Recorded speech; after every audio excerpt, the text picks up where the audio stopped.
Welcome to our module on the economics of business, where we'll explore key factors influencing commerce. Specifically, we will delve into the significant roles of government, taxation policies, and environmental influences on business operations. Let's begin by understanding the key objectives behind government regulation, which are crucial for a healthy economy. Ultimately, these regulations aim to ensure a fair, stable, and predictable economic environment for all businesses and consumers. One primary objective is protecting consumers, ensuring they receive safe and reliable products and services. This means guaranteeing that everything you purchase, from goods to services, meets essential safety and reliability standards. Another vital goal is maintaining fair competition, which prevents monopolies and promotes a level playing field. By doing so, we prevent single entities from dominating markets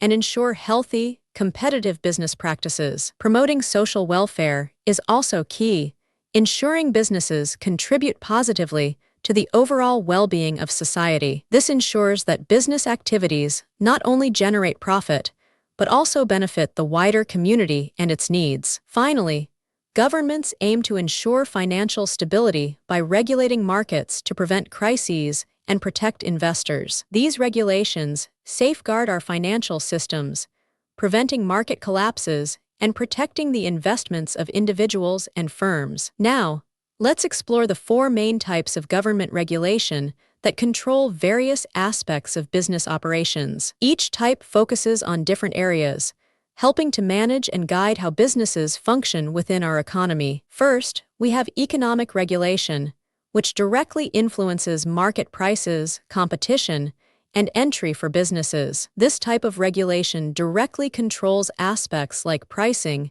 ensuring fair competition, and who can enter a market. A perfect example in India is TRAI, which regulates the telecommunications sector to ensure fair practices. Next is social regulation, designed to protect public health, safety, and the environment from business impacts. These regulations are crucial for safeguarding the health of citizens, ensuring workplace safety, and protecting our environment. The Environmental Protection Act is a prime example, setting standards to minimize pollution and protect natural resources. Then there's financial regulation, which ensures stability, transparency, and integrity within the financial sector. This type of regulation is vital for maintaining trust and order in financial markets, preventing fraud and instability. The Reserve Bank of India is a key institution for financial regulation, overseeing banking and monetary policy. Finally,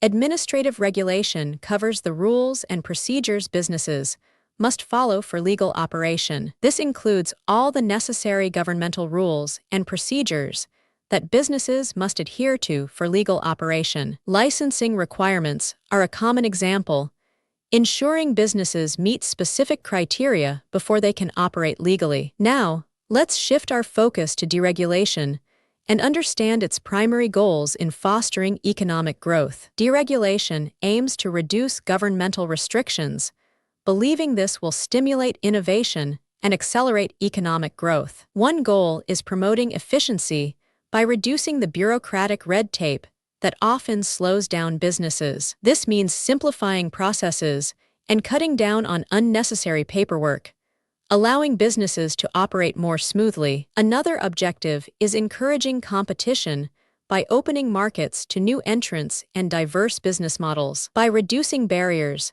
new companies can enter, fostering innovation and offering consumers more choices and better prices. Deregulation also aims to stimulate overall economic growth by giving businesses more freedom to innovate and expand. This freedom allows companies to experiment with new ideas, develop new products, and expand their operations more easily. Lastly, deregulation seeks to reduce costs for businesses by lowering compliance expenses and operational burdens. Less regulation often means lower legal fees, fewer administrative tasks, and reduced expenses for businesses to follow rules. It's important to recognize the dual impacts of both regulation and deregulation on the business landscape. We'll explore both the positive and negative effects Each approach has on various aspects of business operations. Let's first look at the impacts of regulation, which has both benefits and drawbacks for businesses. On the positive side,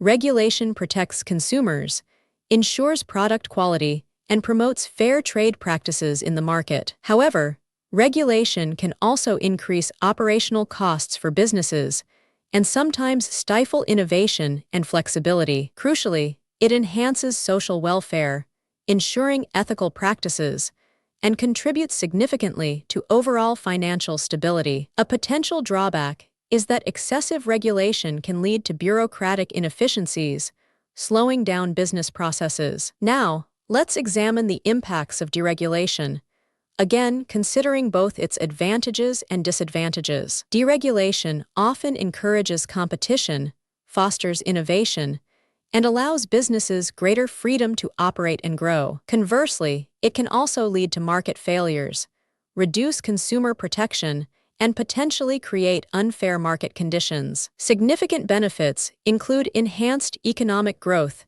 and a reduction in compliance costs, making businesses more agile. A critical risk is the potential for environmental harm if regulatory standards are lowered or not enforced adequately. Our final topic explores the delicate art of balancing regulation and deregulation for a thriving economy. We'll discuss strategies to create a dynamic, efficient, and inclusive economy that benefits all stakeholders. The main challenge is finding the right balance between protecting public interests and promoting robust economic growth. This involves carefully weighing societal well-being against the need for business expansion and economic prosperity. Effective regulation requires transparent frameworks, regular reviews, and active engagement with all stakeholders involved. This ensures regulations are clear, up-to-date, and consider the perspectives of businesses, consumers, and the public. Effective deregulation involves gradual implementation,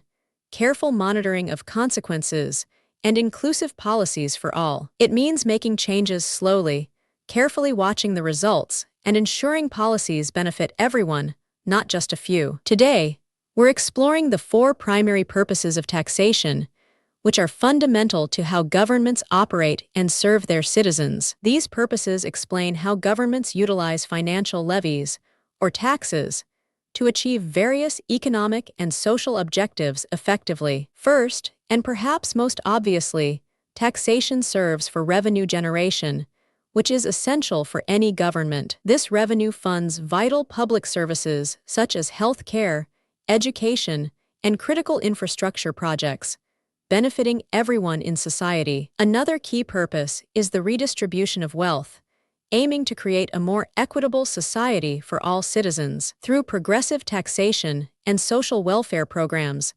governments strive to reduce economic inequality effectively. Third, taxation is a powerful tool for economic regulation, influencing behaviors across different sectors of the economy. Governments use taxes to influence economic behaviors, encouraging investment in desired areas and discouraging others. Finally, we have market correction, where taxation helps address inefficiencies within the economic system itself. This means addressing market failures by taxing negative externalities, like pollution, to account for their societal cost. Now, let's delve into how taxes profoundly influence the day-to-day operations and strategic decisions of businesses. Taxes directly reduce net income, affecting cash flow and profitability.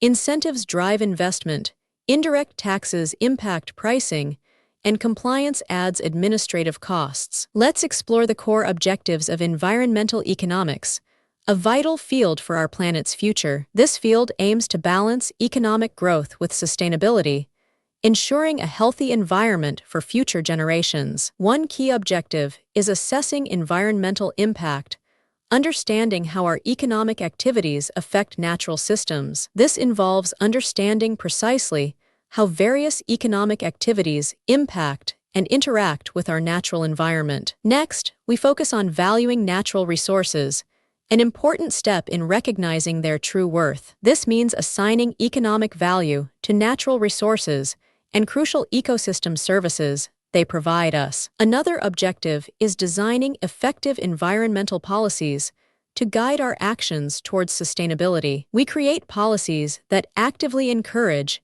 and promote sustainable development practices across all sectors. Finally, environmental economics aims at promoting sustainable development for long-term well-being. This ensures economic growth can continue without compromising the needs of future generations. Now, let's examine the key environmental policy tools governments use to foster a greener economy. These tools include both economic incentives and regulations, all designed to promote a greener economy. First, we have pollution taxes, which directly target activities causing environmental harm. These are taxes specifically placed on activities that generate negative externalities, like pollution itself. A good example is the Clean Environment Cess, a tax imposed on coal production and use. Next, green subsidies provide financial incentives to encourage environmentally friendly practices. These are financial incentives designed to support and promote eco-friendly technologies and innovations. For instance,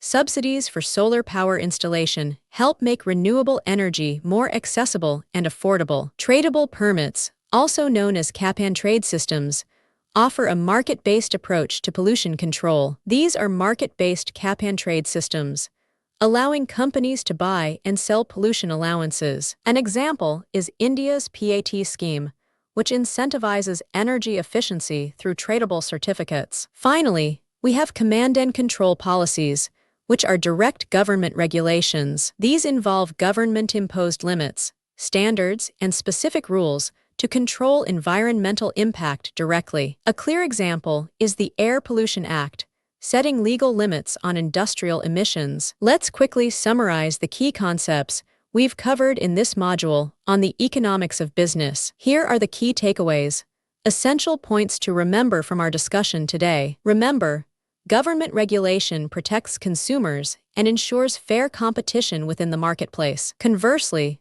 deregulation can foster efficiency, increase competition, and stimulate overall economic growth. Taxation serves multiple roles. It generates revenue, redistributes wealth, and influences economic behavior effectively. Environmental economics balances development with sustainability, utilizing diverse policies to achieve this crucial goal. Ultimately, a balanced approach to government intervention is crucial for fostering a dynamic and thriving economy.